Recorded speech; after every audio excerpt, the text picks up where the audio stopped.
The sun shone brightly. Birds sang. It was a perfect day for baseball. On the field, 16-year-old Michael was living his dream, running, laughing, feeling good. Then it happened. Michael stumbled, collapsing to the ground. At first, his teammates thought he tripped, but Michael didn't get up. He wasn't moving. Coach Thompson rushed to Michael. He wasn't breathing.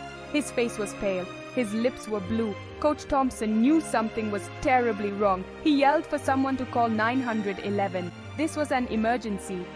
Coach Thompson had been trained in CPR. He'd seen the posters, heard the warnings. He knew that cardiac arrest could happen to anyone, even young athletes. Now, with Michael's life hanging in the balance, he sprang into action. Pushing down firmly on Michael's chest, he started CPR, every compression a desperate plea for life to return. The seconds felt like hours. Teammates gathered around, their faces etched with worry and fear. The game, the beautiful day, all faded into the background. All that mattered was Michael. Cardiac arrest. It's a terrifying phrase, and it's something we don't talk about enough, especially when it comes to young people. But the truth is, it can happen to anyone, anywhere, at any time. It's an electrical malfunction in the heart that causes it to suddenly stop beating. Blood stops flowing to the brain and other vital organs. When cardiac arrest strikes, every second counts. Without immediate treatment, it can be fatal. That's why it's so important to be aware of the warning signs and to know what to do if someone you love experiences cardiac arrest. Recognizing cardiac arrest is the first step towards saving a life. The symptoms are sudden and dramatic. Someone experiencing cardiac arrest will collapse, lose consciousness, and stop breathing. Their skin might turn pale or bluish. They won't respond to your voice or touch. These symptoms are a call to action. If you see someone experiencing them, don't hesitate. Call 911 immediately. Every second counts. After calling 911, the next step is to start CPR. CPR stands for cardiopulmonary resuscitation.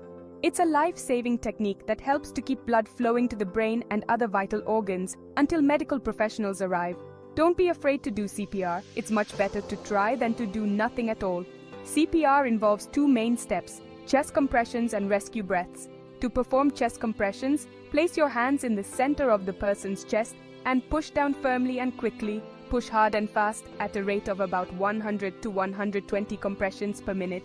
After every 30 compressions, give 2 rescue breaths. Tilt the person's head back gently and lift their chin to open their airway.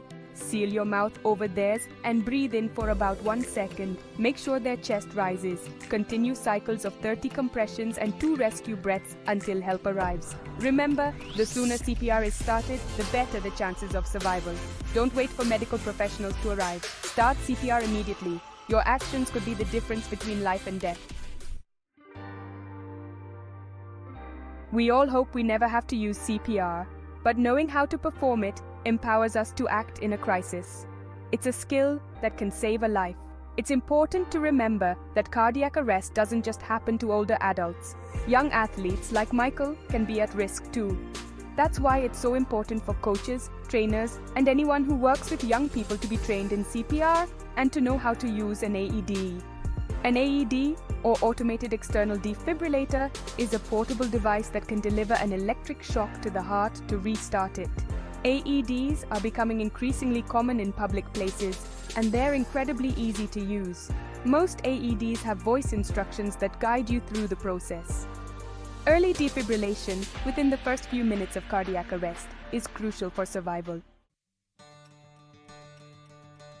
As Coach Thompson tirelessly performed CPR, someone raced to their school's gymnasium to retrieve the AED. They knew time was of the essence. The AED arrived, a beacon of hope in the face of fear and uncertainty.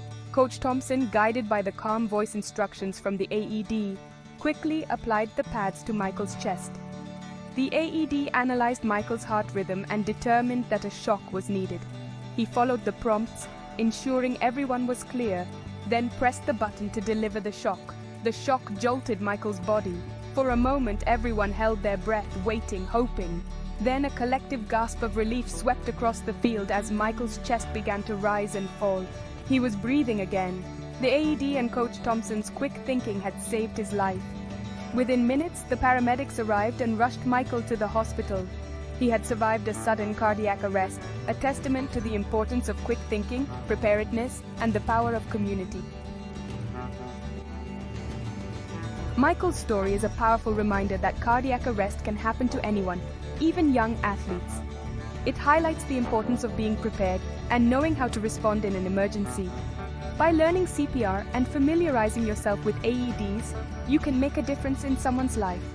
Talk to your family and friends about cardiac arrest. Encourage your workplace or community center to offer CPR and AED training. You never know when you might need to use these life-saving skills. Prevention is also key. Encourage young athletes to have regular checkups with their doctors.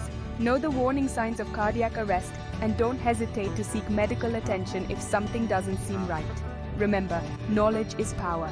By understanding cardiac arrest and taking steps to be prepared, we can create a world where more people survive this often silent killer. Be prepared, be informed, be the difference.